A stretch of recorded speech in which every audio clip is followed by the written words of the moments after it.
Immediately they try to remove this debris and all the rocks and stones and all this. And they found something amazing. What they saw? One woman with his child. Woman with the child stuck to her chest. Stuck to her chest. See? And there was a sign of life. But they were unconscious. Child and mother both were unconscious. They took immediately to the hospital, intensive care, and they gave immediate treatment, and Allah gave them life. They survived. After they became recovered, so the doctor came to examine him fully, complete examination.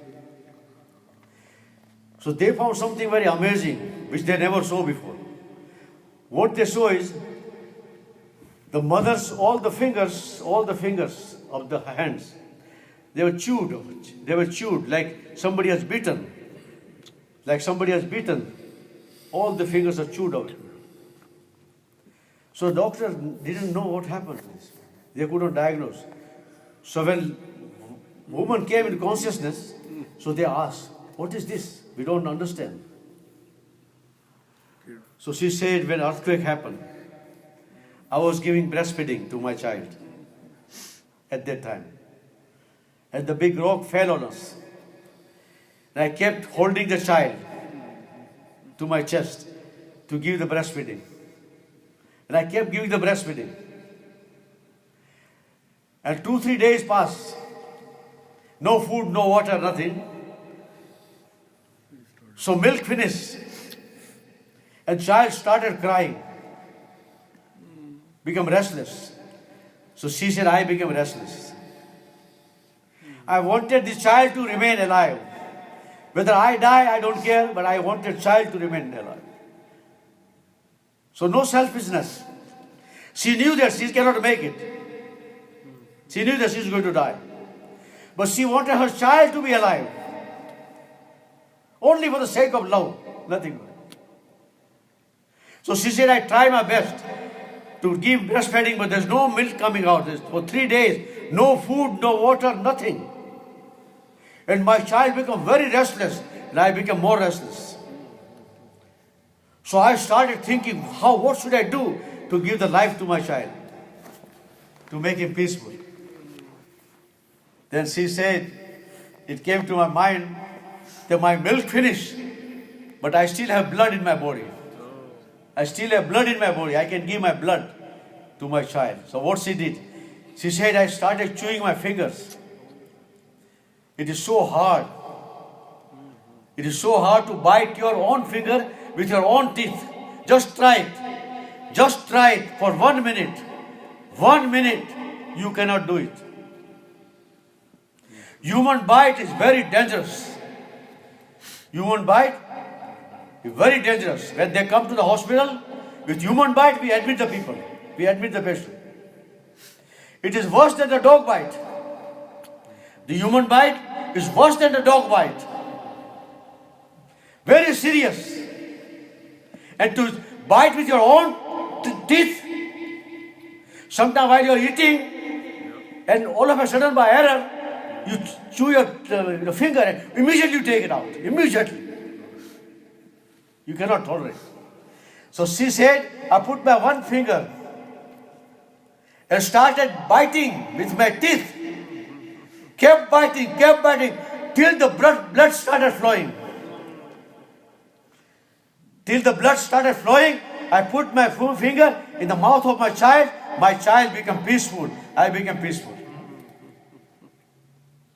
The child was taking the blood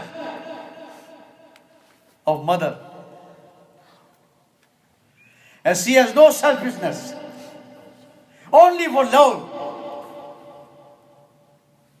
So she said, the first finger finished. Child started crying again. I became restless. I put second finger in my mouth. I chew and till the blood started flowing. I put second finger in the mouth. Child became peaceful. I became peaceful. This way she finished all her fingers. See? And then Allah sent the help. It is written in the history of China. Probably this is the unique example. Probably it never happened in the history of mankind. And probably it may not happen. This is the law of mother. But Salman says that I will ask Allah, you take my hisab, not my mother. Why? Salman says, beautiful answer.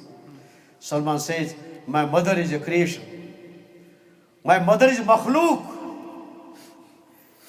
And makhluk has limit for everything. My mother mercy is limited. My mother love is limited. My mother affection is limited. But Allah's mercy, Allah's love is unlimited. Allah's Zat is unlimited. And all the quality of Allah is unlimited. When Qarun was being drowned, when Musa alayhi salam cursed him, Qarun, such a man in the history, probably no man came in the history like him. He is the man who blamed the Prophet. Such a great Prophet, Musa alayhi salam, Kalimullah, who should talk to Allah subhanahu wa ta'ala. He blamed him. No man in the history has done this. Such an allegation, such a dirty allegation he made for the Prophet. Prophet are masoom, they are innocent. Such a great sin he did. Musa alayhi salam was very angry on him. He was Jalali. Musa alayhi salam was Jalali. He cursed him. Ya Allah, drown him. The earth started swallowing him. Earth. And Qarun started asking Musa alayhi salam, forgive me, please forgive me, please forgive me. Please leave me alone. Musa did not listen. Until he came up to the neck. He was crying to Musa alayhi salam, save me, forgive me. Musa did not forgive. He was drowned. Allah revealed to Musa alayhi salam, oh Musa, you did not forgive him. He asked you so many times. Musa said, how can I do this? Look what he did to me. So Allah subhanahu wa ta'ala says, if you would have asked me once, I would have forgiven you. If you would have asked me once, I would have forgiven you. This is the mercy of Allah. You see, one person used to use Sanam, non-Muslim. Sanam. Used to worship his idols. Sanam, idols. Sanam. By mistake he says Samad. By mistake he says Samad. Allah said Labbaik. So angel asked, oh Allah subhanahu wa ta'ala, he said, my mistake, Samad. He was worshipping Sanam. By mistake he said Samad. He said, then what's the difference between Sanam and Samad? I am Samad, so I have to answer. Sanam cannot answer. He said, by mistake. Allah said, Labbaik. One person in the gathering of Musa alayhi salam, Musa alayhi, a prophet of Allah. There was no rain. He called the people in the Maidan to make the dua for rain. Rain is not coming. Prophet making dua. And Musa is one of the great prophets. 5 prophets are great. All prophets are great, but they are having heavy high status.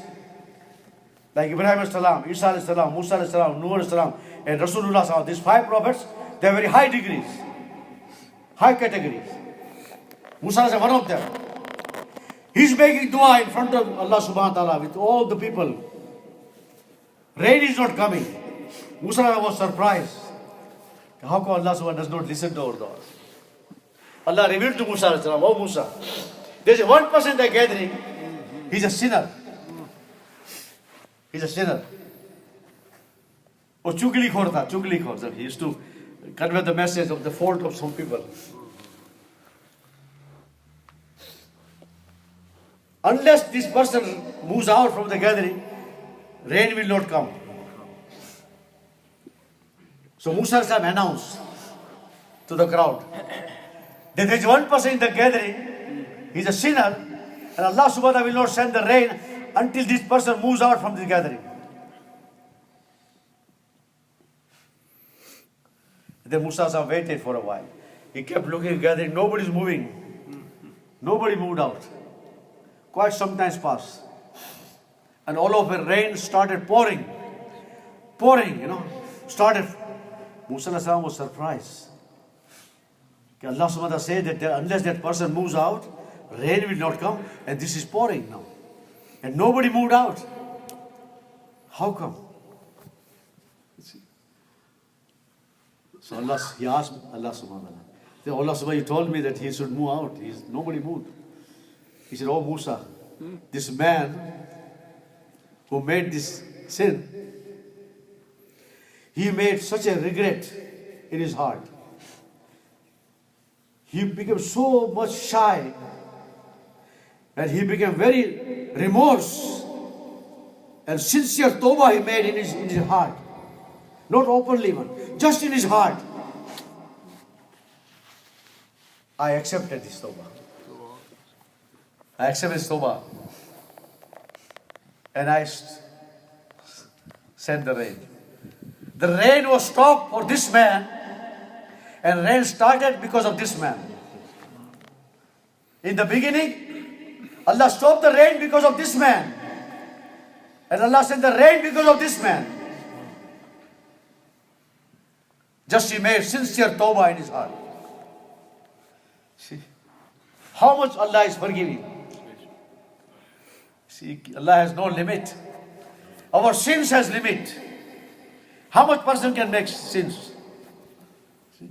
If everybody becomes like Pharaoh, everybody, 7 billion people become Pharaoh, and they keep doing the sin like Pharaoh, it still is less than the mercy of Allah subhanahu wa ta'ala. Mercy of Allah subhanahu wa ta'ala outweighs everything. One woman came to Aisha radiallahu anha, one woman with 2 small daughters. 2 small daughters. They were all hungry. The mother was hungry, 2 daughters were hungry. Small. Aisha radiallahu anha had 3 dates. Aisha radiallahu anha, in the house, she had 3 dates. She went to the door, she gave 3 dates to this woman. And children hungry, mother is hungry. So mother gave 1 date to one daughter, she gave 1 date to other daughters.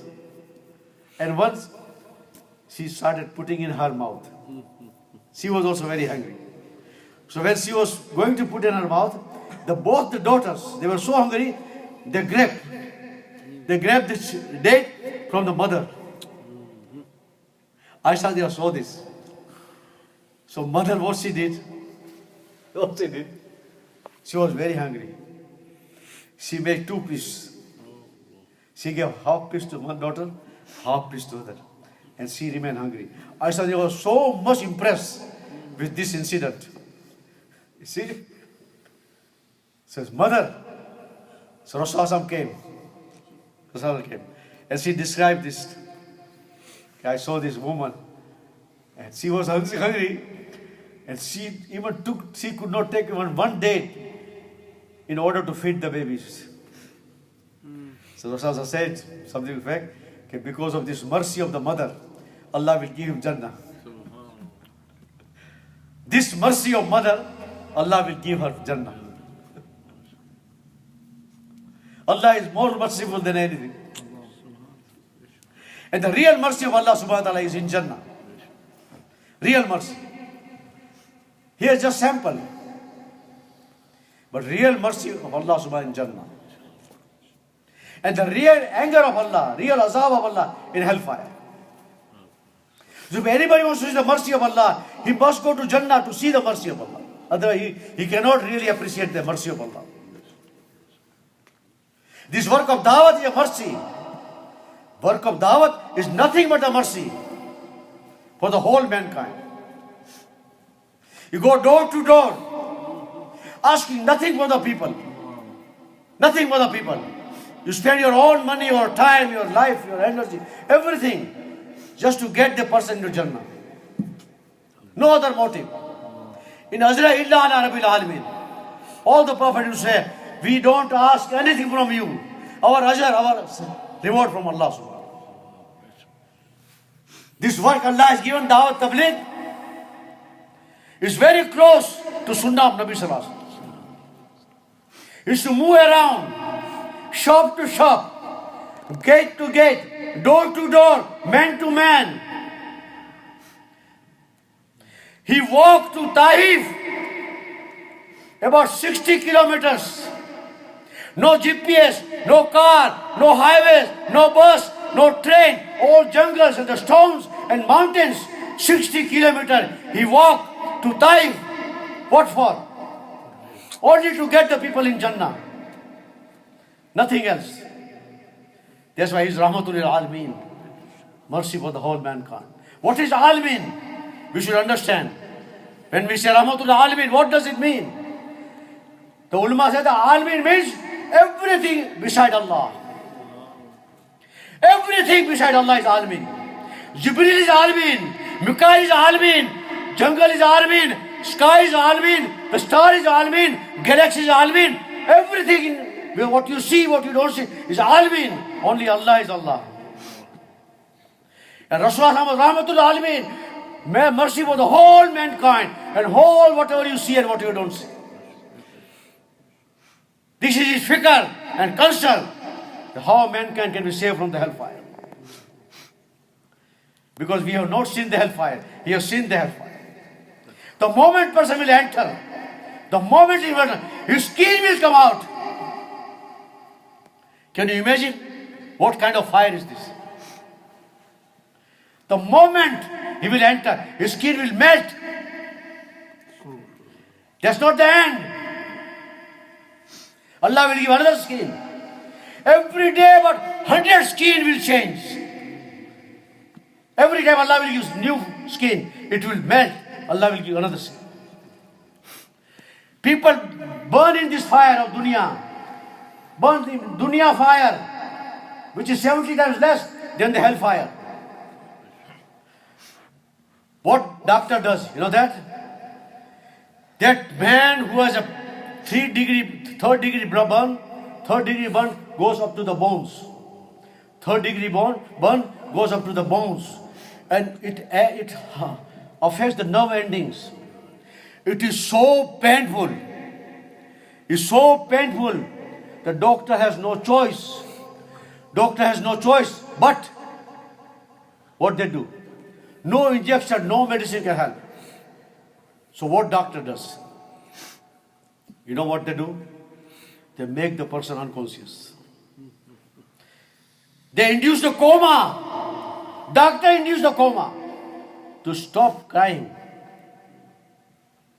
He's so much shouting, he's so much crying, doctor cannot take it. So they make him unconscious. I had one patient, she was a woman, she said, the doctor kept me unconscious for 2 weeks because of pain I had or the burn. 2 weeks she remained unconscious by doctors. If she wakes up, she cannot take it, the pain. In hellfire, you will not become unconscious. You will not die. See? So this is a mercy. The dawat is a mercy.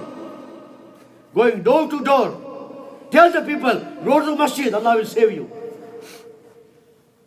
What we do? Come to masjid.